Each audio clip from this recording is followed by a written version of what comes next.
Pelo sinal da Santa Cruz, livra-nos Deus Pai nosso Senhor, dos nossos inimigos, em nome do Pai, do Filho e do Espírito Santo. Amém. Amém. Eu rezo e você reza junto comigo. Cristo comigo. Cristo comigo. Cristo à minha frente. Cristo à minha frente. Cristo atrás de mim. Cristo atrás de mim. Cristo em mim. Cristo em mim. Cristo abaixo de mim. Cristo abaixo de mim. Cristo sobre mim. Cristo sobre mim.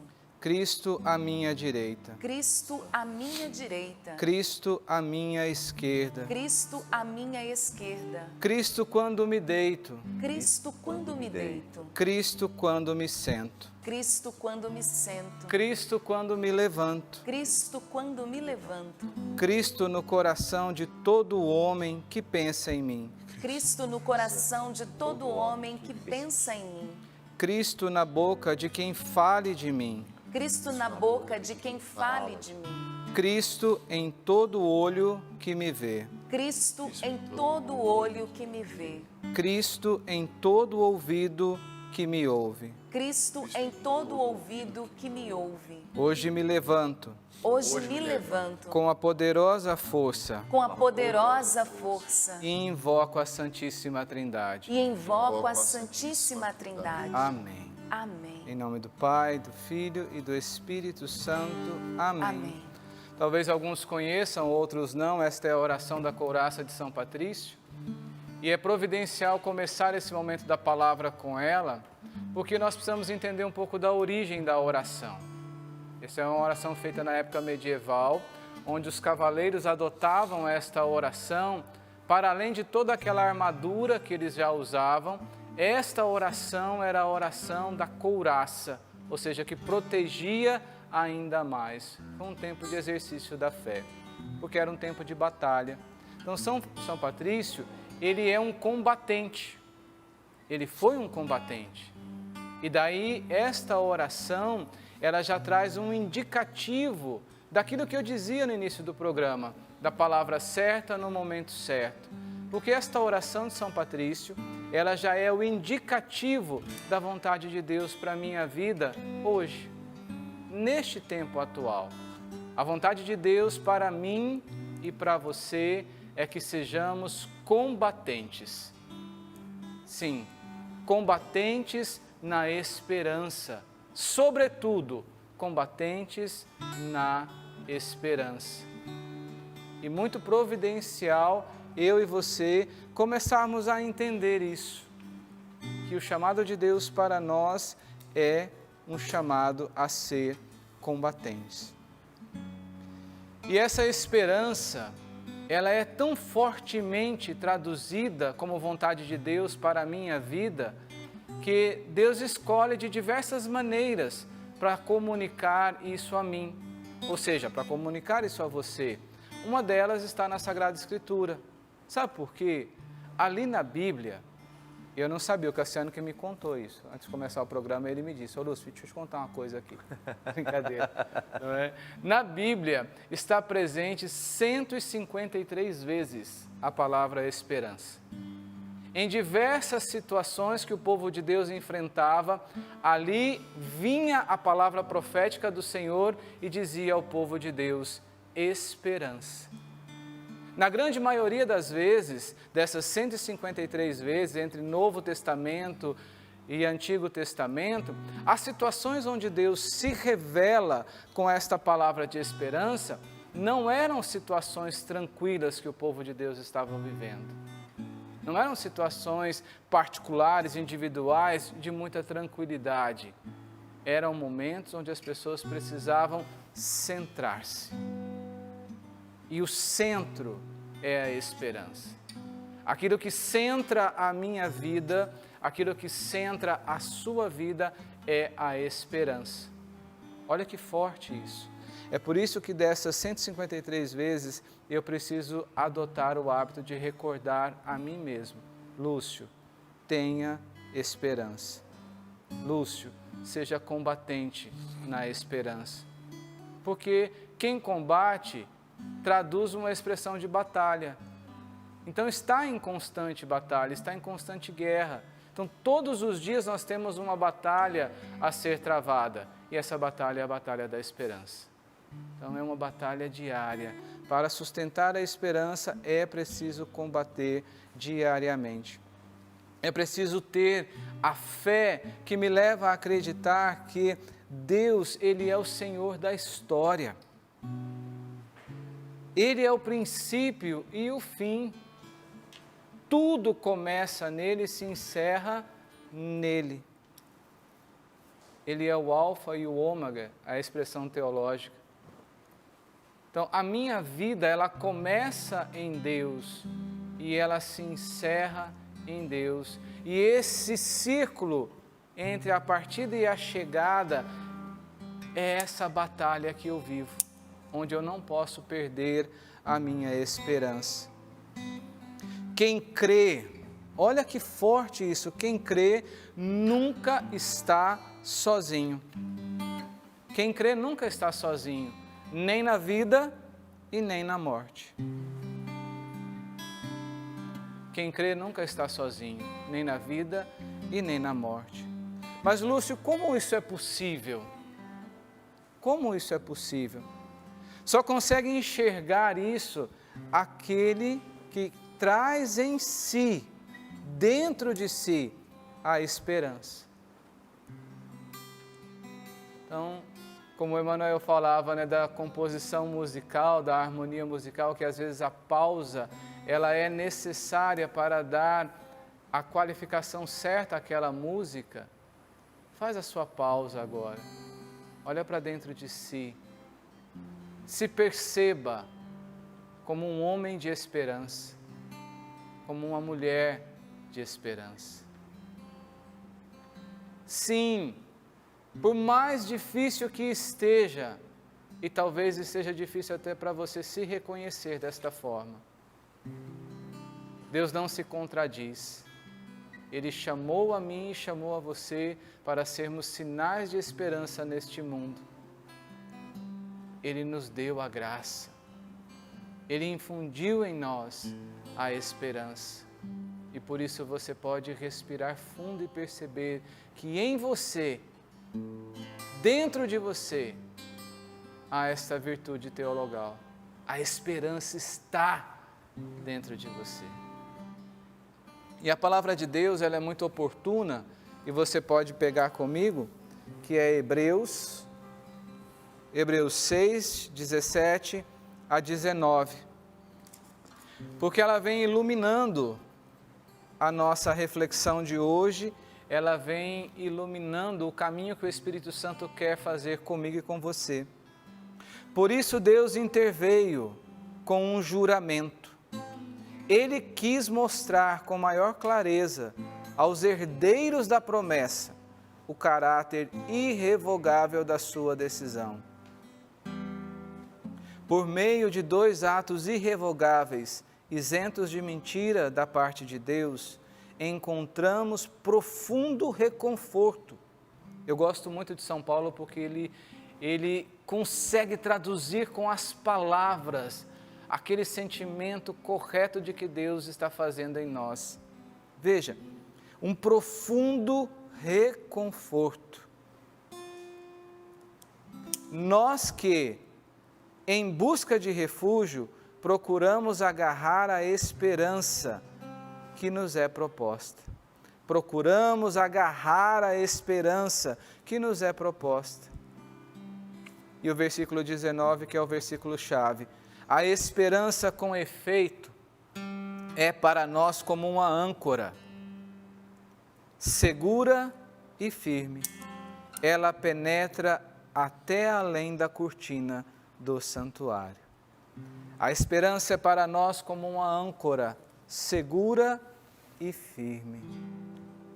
Bendito seja Deus por esta palavra, que vem trazer para mim e para você essa realidade da esperança. A esperança, ela é a segunda virtude teológica. E por que é considerada desta forma? Porque é diferente da virtude da esperança, que nos indica a crença e a atitude naquilo que se espera de forma natural. Não é dessa esperança que eu estou falando. Não é dessa esperança que eu estou dizendo com você. Nós estamos falando da esperança que transcende este mundo e nos faz esperar por aquilo que há de vir. Portanto, isso não dá para ser uma obra nossa. É preciso ter o toque da graça. É preciso que seja infundido em nós pela graça santificante que só Deus, através do Espírito Santo, pode dar a mim e a você. Por isso é virtude teologal, porque ultrapassa a força humana e só pode ser dada pela força divina. Então, aqui o clique. Se é Deus que dá, eu preciso pedir. Repetidas vezes. Assim como aquele guerreiro, como o primeiro ato da batalha, antes até de se vestir da armadura, ele precisava se vestir de coragem para batalhar. Eu e você precisamos entender que o primeiro ato da nossa batalha como combatentes da esperança é pedir a virtude da esperança a Deus. Que Ele encha o nosso coração dessa esperança. Como eu disse, ela é dada pela infusão da graça santificante. E ali em Romanos 5,5, anota aí para depois você ver, você vai ver isso. Porque a esperança ela não engana, ela não decepciona. Por quê? Porque ela não é humana. Ela não é dada como dom humano, ela é dada como dom de Deus. E Deus não se contradiz. Deus não decepciona os seus filhos. Deus sempre tem o caminho correto para eles. E a mim e a você cabe crer fielmente, com esperança no projeto de Deus para a nossa vida. Só que aí entra uma parte que é minha. Além de pedir, acreditando que Deus vai dar, então eu preciso alimentar essa esperança. Eu preciso ter uma vida conduzida com atos de esperança. Gente, aquilo que você não alimenta morre de fome. Seja a plantinha aí da sua casa, se você não pôr água nela, se você não pôr um adubo de vez em quando, vai morrer tudo. É preciso alimentar, aquilo que você não alimenta, morre. Então é preciso e é dever alimentar a virtude para fortalecê-la. Tem uma das definições sobre a virtude da esperança que eu acho muito bonita. Verdadeiramente eu acho bonita essa expressão. A esperança é o motor que move verdadeiramente o coração do homem. A esperança é o motor que move verdadeiramente o coração do homem. Somos combatentes na esperança. Aí onde você está, com tudo que está acontecendo ao seu redor, diga para você mesmo, eu sou combatente da esperança. A esperança, ela é fundamento basilar, ou seja, é de base, é o chão que eu piso. Sem a esperança, eu fico solto. Eu tenho uma grande proporção de me perder com os acontecimentos da minha vida. Porque, se eu perguntasse para a Valdênia aqui, Valdênia, tudo que te acontece são sempre coisas boas? Não. De vez em quando tem aquele probleminha que bate na sua porta. Tem. E antes de você responder que ele pode entrar, ele já entra. Não, ele nem pergunta se pode entrar. Ele já vai entrar. Já entra. É por isso que nós vamos compreendendo essa expressão da esperança como fundamento basilar. Porque a nossa vida, ela é essa batalha. Vira e mexe, eu e você somos atordoados por coisas que nos acontecem que nós não estávamos esperando. E ela vem vir a nossa vida do avesso e nos faz olhar apenas no plano natural e a gente corre um risco de se desesperar. A gente corre um risco de se desnortear, desorientar e daí se perguntar, e agora? Portanto, quando nós temos essa base, que é a esperança que transcende, eu não me perco. A esperança, ela nos protege contra o desânimo. Ela nos protege contra a tristeza. E aí você pode se lembrar de Eclesiástico, Não entregue tua alma à tristeza, porque a tristeza já matou a muitos. O antídoto contra a tristeza, o antídoto contra o desânimo é a esperança teologal. Ela nos protege contra o desânimo. Ela nos anima diante das nossas fraquezas. Poxa vida! Sabe, quando eu olho para o Emanuel, eu olho e falo assim, cara, que grande homem de Deus. Forte. Eu olho para o Cassiano, eu falo assim, uau, um grande homem de Deus, uma fortaleza. Mas quando eu olho para mim, eu olho e falo, cara, você é um fracote. Você é fraco. Tem uma oração que eu sempre faço na minha adoração. Aprendi com Santa Teresinha. Ela chegava diante de Jesus e dizia, Senhor, eu tenho o desejo de uma grande águia, mas na verdade eu sou uma débil ave de leve penugem. Eu sou fraco. A força na minha fraqueza é a esperança. Olha que forte isso! A força na minha fraqueza é a esperança que vem de Deus. Ela anima a mim e a você, ou seja, ela nos leva para frente diante da nossa fraqueza, não nos deixa parar. A esperança faz em nós crescer o desejo do eterno. Nós não somos deste mundo. E enquanto estivermos na busca, enquanto estivermos na vivência da esperança, nós podemos bater no peito e dizer, nada está perdido. Nada está perdido. Enquanto nós estivermos percorrendo o caminho da esperança, enquanto nós estivermos cultivando a esperança dentro de nós, venha o que vier, nós olharemos para o que estaremos a enfrentar e diremos a isso, não está perdido, ainda há esperança. Em Deus, quanto mais se espera, mais se alcança. Essa é uma frase que vale a pena você escrever no seu caderno, sabia? Em Deus, quanto mais se espera, mais se alcança. Em Deus, quanto mais se espera, mais se alcança. Então, qual é o segredo para fecundar a esperança? É a união com Deus. É a vida íntima com Deus. É a vida de busca daquilo que me revela a Deus, daquilo que me coloca em comunhão com Deus. E aqui, mais uma vez, a gente faz uma pausa nesta composição da música que nós estamos compondo aqui no Sorrindo para a Vida. E essa pausa é para que eu e você pensemos, quanto tempo do meu dia está sendo dedicado na busca de Deus? Quanto tempo do meu dia está sendo dedicado no cultivo do relacionamento com Deus? O segredo está na intimidade com Deus. A esperança é a âncora da minha alma, Hebreus 6. A âncora, ela dá sustentação para o barco não virar. A âncora é a esperança. E essa esperança se fortalece na relação com Deus.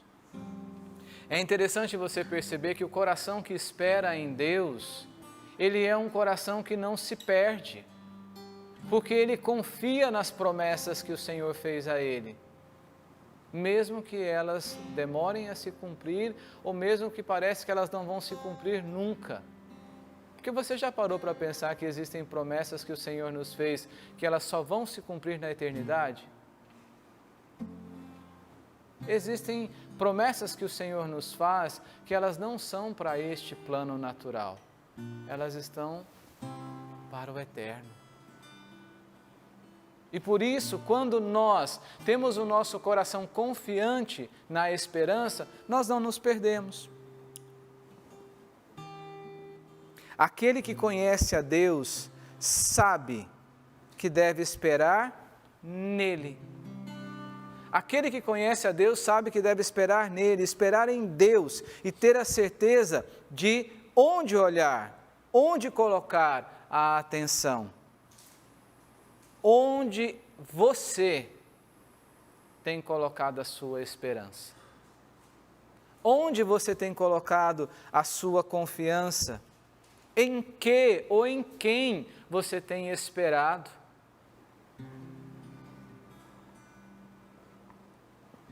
Nós não podemos colocar a nossa confiança nos homens.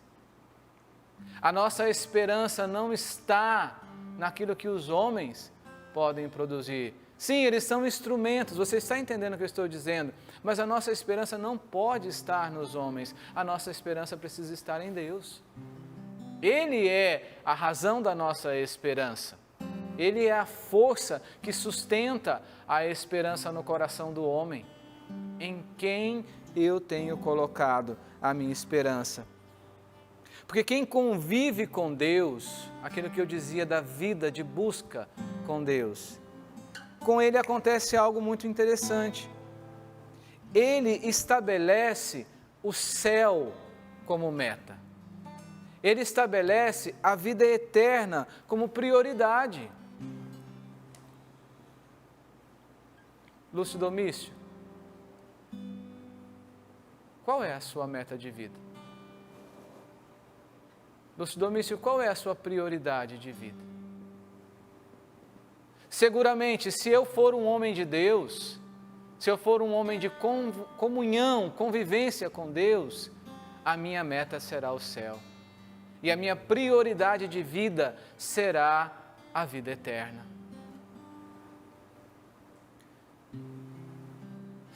Nós, quando assumimos isso, não quer dizer que nós desprezamos o mundo material ou ignoramos as realidades do tempo presente, mas a gente aprende a ver tudo com outros olhos. Todas as situações do plano natural, nós começamos a enxergar com outros olhos, sobre a perspectiva da eternidade, do espiritual. E aí nós temos a esperança de que todas as coisas vão ser colocadas no seu devido lugar, no seu devido tempo. Todas as coisas são colocadas no seu devido lugar, no seu tempo. O que rege a nossa vida e a esperança é a âncora que nos dá essa certeza, é que a nossa vida está nas mãos de Deus. Toda a história da humanidade, como eu dizia no início da pregação, ela está nas mãos de Deus. Ela é sustentada, conduzida por Deus. Portanto, todas as coisas acontecem no tempo de Deus, do jeito de Deus. Recorda um pouco a sua história, não é? Esses dias, era a época da festa da misericórdia, a Gabi, minha comadre, esposa do Emanuel, foi participar no Juntos Somos Mais, falando da experiência dela com a misericórdia e, obviamente, a vida da Canção Nova é sempre partilhada com o testemunho. E ela foi partilhando as histórias vividas com os abortos que ela teve. E do caminho de espiritualidade que ela foi fazendo com Jesus misericordioso. E a seu tempo, ela foi entendendo que todas as coisas se tornam boas. Por que se tornam boas, mesmo sendo coisas tão sofridas e dolorosas? Porque a perspectiva está na eternidade e não nesta terra. Então, nós ordenamos a vida para o alto. Nós ordenamos a nossa vida para o céu. E por isso, todos os acontecimentos, eles são vistos nessa outra perspectiva. Na perspectiva da fé, na perspectiva da esperança, na perspectiva da caridade. É uma hora de decisão para mim e para você. Assumir a esperança como um caminho seguro de vida. Aqui cabe nós entendermos também as lições que Deus foi nos dando através das bem-aventuranças. Quem traz as bem-aventuranças dentro do seu coração, está ali no Evangelho de São Mateus 5, ele tem as naninhas, né, Valdênia? As naninhas da nossa vida são as bem-aventuranças, porque elas não nos deixam bater a cabeça. Elas protegem a nossa esperança e elas alimentam as nossas conduções de vida, das circunstâncias que nós estamos vivendo. Agora, uma coisa importante para a gente caminhar para o final da pregação. É da fé que brota a esperança. Então, a atitude de fé. A vivência da fé. Pois da fé brota a esperança. E da fé que alimenta a esperança e da esperança que alimenta a fé, nasce a caridade. As 3 virtudes teologais, elas estão intimamente interligadas, elas não se separam, elas se comunicam perfeitamente e trazem para a nossa vida essa relação de interdependência. Cada uma delas tem o seu papel, mas nós dependemos de todas elas para orientar a nossa vida, para caminhar rumo ao céu. Então, o que é importante eu entender? Que a fé, ela ilumina a minha razão, o meu conhecimento. E quanto mais a minha razão ela é iluminada, mais a minha esperança ela é inflamada, ela é aquecida. E, portanto, a esperança ela ilumina a minha vontade. Por isso que a esperança, é o que diz ali em Eclesiástico, ela é o antídoto contra o desânimo. Porque a nossa vontade, quando a gente quer ficar prostrado, quando a gente quer se entregar, ela é alimentada pela esperança, ela nos leva para frente, ela nos tira dessa condição de letargia ou de desespero. E aí, nós vamos entendendo o caminho do amor. Porque quanto mais nós amamos a Deus, mais os nossos atos são de amor a Deus e, portanto, são atos de caridade. A gente não consegue ficar de braços cruzados. A gente quer revelar o amor de Deus através do nosso serviço, através das nossas atitudes, através daquilo que nós fazemos às pessoas. Sabe, meus irmãos, eu estava pensando assim que hoje é o dia que eu e você temos para descruzar os braços e dar um novo sentido à nossa vida.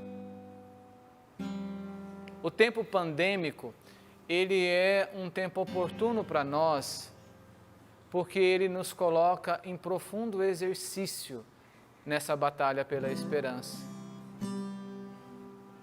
É triste essa estatística nacional de mais de 4.000 mortos. É muito triste isso. E às vezes é uma estatística que é numérica na sua família. Essa semana o tio da minha esposa faleceu por conta da pandemia. Nós temos irmãos de comunidade que faleceram por conta da pandemia. Está muito próximo da nossa família também, como está próximo da sua família. Nós tivemos a experiência do Felipe na luta que ele travou contra a Covid. Enfim, e a pandemia, ela nos ensina essa grande lição de esperança, porque nós elevamos o plano. Veja, a humanidade, com essa pandemia do tempo presente, está indo para a 6ª grande pandemia que ela enfrenta. E o que é interessante, a cada pandemia que a humanidade enfrentou ao longo da sua história, ela saiu mais fortalecida. Fortalecida só no aspecto humano? De forma alguma. Fortalecida no aspecto da fé, no aspecto da confiança em Deus e da esperança no seu Senhor. Meus irmãos, vamos aproveitar este tempo que nós temos, que é o dia de hoje, para crescer na esperança. Usar deste tempo tão desafiante que nós estamos vivendo para aprender com ele a ser homens e mulheres de esperança. E eu quero terminar com essa lição que o Frei Raniero Cantalamessa deu recentemente para todos nós. ele diz assim: a igreja, não pode fazer no mundo uma doação melhor do que dar-lhe esperança. Compreendeu? A igreja não pode fazer no mundo uma doação melhor do que dar-lhe esperança. Não esperanças humanas, mas esperança que tem por horizonte a eternidade. A igreja, eu sou a igreja. Não posso dar ao mundo, neste tempo, outro testemunho a não ser o da esperança. Não a esperança humana, mas a esperança divina, a esperança que olha, que mira e que caminha para a eternidade. Meu irmão, minha irmã, vamos reorientar a nossa vida? Vamos reorientar a nossa vida para a esperança? Nós não fomos criados para este mundo. Nenhum dos que nós amamos foram criados para este mundo. Nosso destino final é o céu. E isso precisa trazer em nós uma nova atitude diante de tudo que nós estamos vivendo. Nós estamos enfrentando dias difíceis. Nós aqui na Canção Nova estamos enfrentando, nesse exato momento, uma batalha que leva toda a família Canção Nova à oração, que é a saúde do nosso fundador e pai, o Monsenhor Jonas. Como é que você acha que nós estamos olhando para esta enfermidade do Monsenhor? Com esperança. A esperança está movendo a nossa oração, mas é a mesma esperança que está nos fazendo colocar a Canção Nova 24 horas no ar, levando para você um encontro pessoal com Jesus Cristo. Porque é este encontro que faz despertar a fé, alimentar a esperança e agir na caridade. E eu te convido a fazer a sua oração neste momento. Sabe, talvez você pense assim: o meu coração está entristecido e ele está falando de esperança. Ele não tem noção do que eu estou vivendo. Talvez você tenha razão, talvez eu não tenha mesmo noção do que você está vivendo. Mas uma coisa eu te digo: mesmo sem o conhecimento pleno do que você está vivendo, eu preciso te dizer, o caminho para você é a esperança em Deus. Independente do que você esteja vivendo, se lance, se levante, tome uma atitude neste momento e diga: eu sou o combatente da esperança e sou chamado a dar esse testemunho de esperança para a humanidade. Às vezes é simples, mas é preciso de atitude. Se você me permite, você falando de sermos combatentes da esperança, eu fui lendo, o Lúcio nos propôs a partir do versículo 17, mas o título da palavra é A Promessa de Deus. A Promessa de Deus. E aí vai dizendo: pois quando Deus fez a promessa a Abraão, não havendo alguém maior por quem jurar, jurou por si mesmo. Deus prometeu a Abraão, não havendo ninguém maior, Deus jurou por si mesmo. E Abraão, diz aqui ainda os versículos anteriores, assim Abraão, por sua constância, viu a promessa se cumprir. Por sua esperança, Abraão viu a promessa se cumprir. Aí chega o versículo que o Lúcio nos trouxe. Por isso Deus interveio, porque as pessoas também já estavam perdendo a esperança. E Deus interveio com um juramento. Ele quis mostrar com maior clareza aos herdeiros da promessa. Quem são os herdeiros da promessa, gente? Somos nós. Ergue o braço, é você. Olha o que a palavra está dizendo. Deus interveio com o juramento. Ele quis mostrar com mais clareza. Não sou eu não, a palavra que está dizendo. Quis mostrar com mais clareza aos herdeiros da promessa o caráter irrevogável da sua decisão. É por isso que a gente espera. porque Deus prometeu. E Deus cumpre.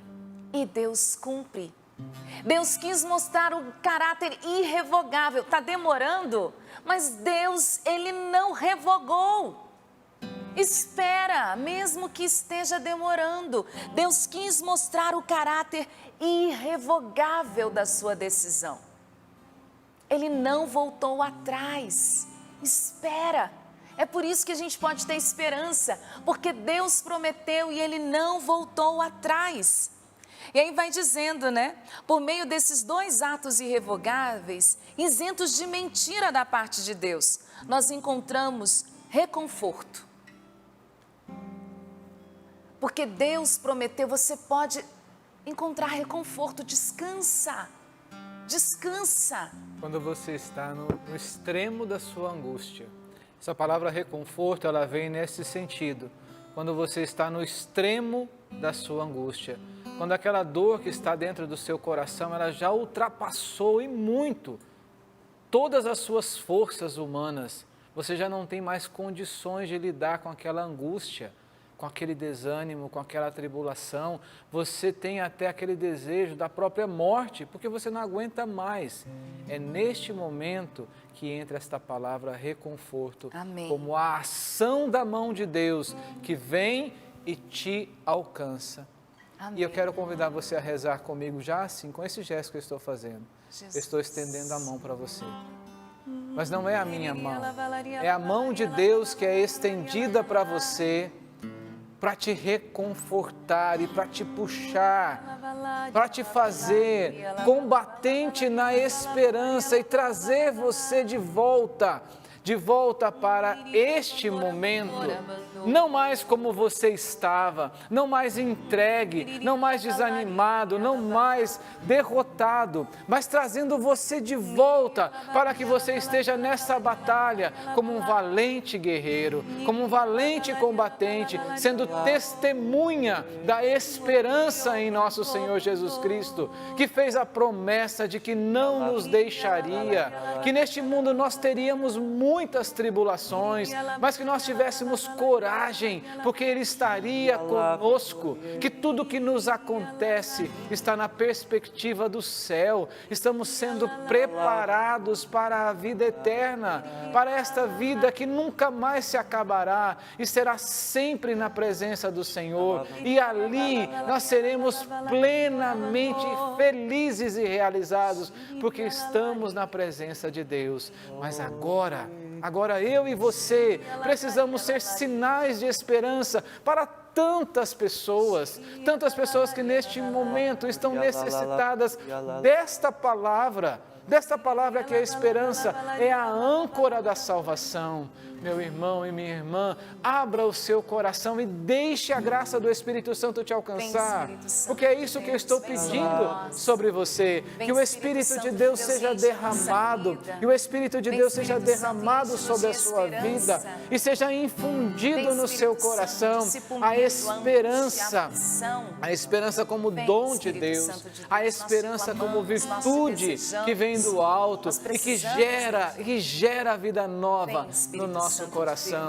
Vai dizendo aí onde você está: vem Espírito Santo e dá a mim a virtude da esperança, pois é dela que eu preciso no dia de hoje para reorientar a minha vida, para ressignificar a minha vida e para combater o bom combate. Amém.